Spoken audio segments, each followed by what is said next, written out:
sot po mblidhemi për herën e 11 dhe po përjetojmë reprizën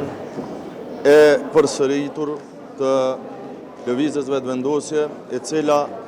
në mungesë të shumicës parlamentare është duke dhunuar jo vetëm këtë institucion përfaqësues të qytetarëve të Republikës, por edhe vetë shtetin për cilin secili qytetar ka dhënë e ka kontribuar me sakrificë personale. Unë vërtet sot nuk mund të them më shumë se sa që kam thënë gjatë gjithë ditëve të kaluara. Por Albin Kurtin duket se Albulena Haxhiu është më e rëndësishme se sa rreth 1 milion qytetarë që kanë votuar në zgjedhjet e 9 shkurtit dhe që kanë dhënë verdiktin e tyre se si duhet të krijohen institucionet. Por në mungesë të besimit, në mungesë të numrave, në mungesë të shumicës për të bërë vetë kryeministër Albin Kurti, ai po luan me Albulena Haxhiun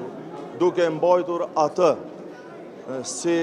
kandidatën e cila nuk ka kaluar, nuk kaloi e as do të kalojë në të ardhmen, sepse e ka më të lehtë që ta sakrifikoj atë se sa që dal e të matët vetë, me qenë se secili tashmë e din që ai nuk ka numrat.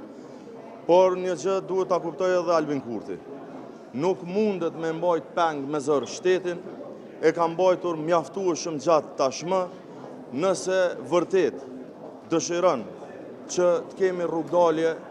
unë e ftoj që ta ndryshoj kandidatën. Ne si Parti Demokratike kemi dhënë mundësi që të vinë një kandidat apo kandidat që mund të merr shumicën parlamentare në mënyrë që të konstituohet kuvendi e të hapet rruga fateve kushtetuese për të zgjedhur dhe qeverinë e re. Ne jemi të gatshëm për të marrë përgjegjësitë tona, por duket që lëvizja vetëvendosje,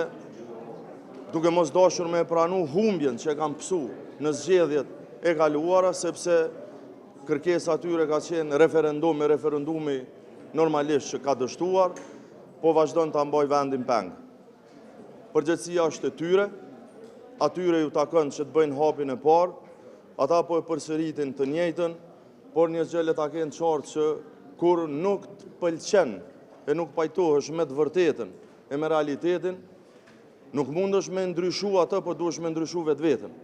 Dhe këta sot vërtet i ftoj që ta ndrojnë këtë mentalitet autoritar, imponues, dhe të vinë me një kandidaturë e cila mund ta zhbllokojë këtë situatë, për ndryshe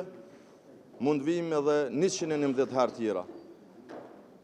Me shumë keqardhje e duke u shtërnguar prara qytetarëve të vendit tonë, por Albulena Haxhiu nuk ka lënë.